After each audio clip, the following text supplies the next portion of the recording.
Next up is poet Sheila Lynch Benttinen in a reading of her original work. And now we have Sheila Lynch Benttinen.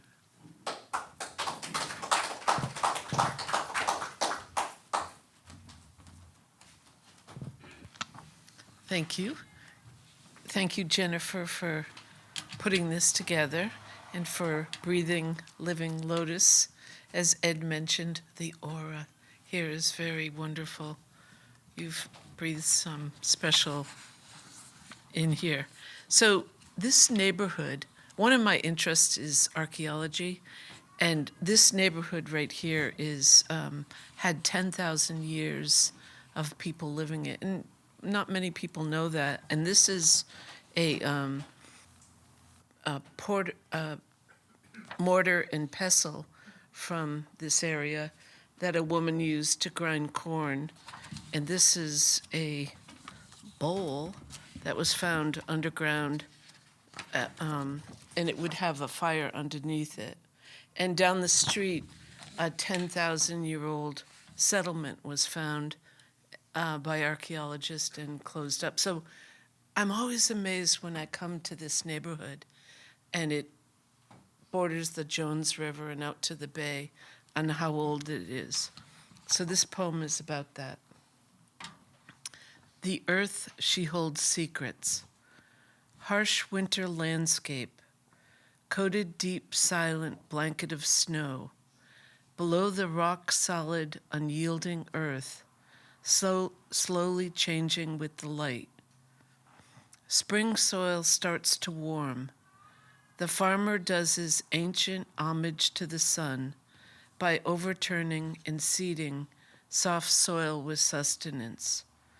Under black dirt of wonder, worms and a world of microbes, there are also surprises in my area that speak from centuries past. A many centuries-year-old clay pot found beneath the changing soil, made expertly by a woman, just as her family had taught her over time. She formed the soft clay with craft, then fired it to hold the abundant food she collected, to make over the fire sustaining dinner. Looking at the bowl today, I can see the stirring of the pot. I can smell the warm food and the smoky fire. There is history written in books, and there is history written in the soil. Voices unheard leave their presence here in artifacts to say, I also lived here. You know, it's interesting. Last time, you may remember this, Miriam, I did a poetry reading down the street, and there was a cat in the background, and it was meowing. And just now, there's a meowing cat. I think there's, yeah. It's so interesting. It is a cat. He lives right upstairs. Oh, does he? I let him in. He comes in, he'll usually walk around, and then he'll leave. But, He's adding a background music. Does he take his shoes off? always. So this poem is about immigrants. Some arrived many thousands of years ago. Some arrived recently with servants. Some arrived shackled to the boat as slaves. Some arrived hungry, escaping the unspeakable. Some arrived by plane. Some arrived with permits of all different colors. Some arrived at Ellis Island. Some arrived with border coyote payments. Some can stay. Some judge who shall go. Some say only their religion is true.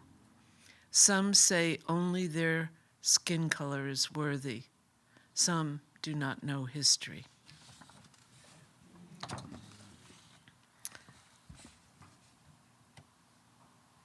This poem is about a friend I recently met who's a fabulous bird photographer and spends all day and was a heavy-duty businessman in Boston. Untethered. Untethered, he leaves the house with his camera, looking to share the wonder he finds in birds, all their colors, varieties, personalities, fascinated by the endless wonder. Untethered. He no longer reads or watches the news. He no longer goes into the city for a job. He studies the forest and the seaside seasons instead of the stock market gyrations. Untethered. He wanders unnamed paths, listens for unknown languages, open to amazement at nature and an unrestricted schedule. Untethered. He feels elation with natural beauty.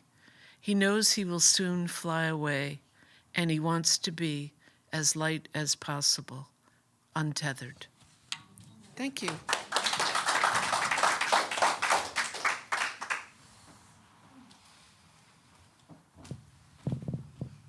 Thank you, Sheila.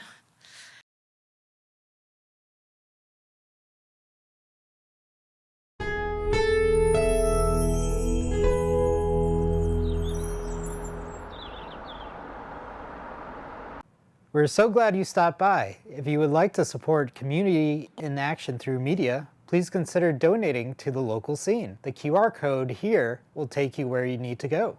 Thanks, friend.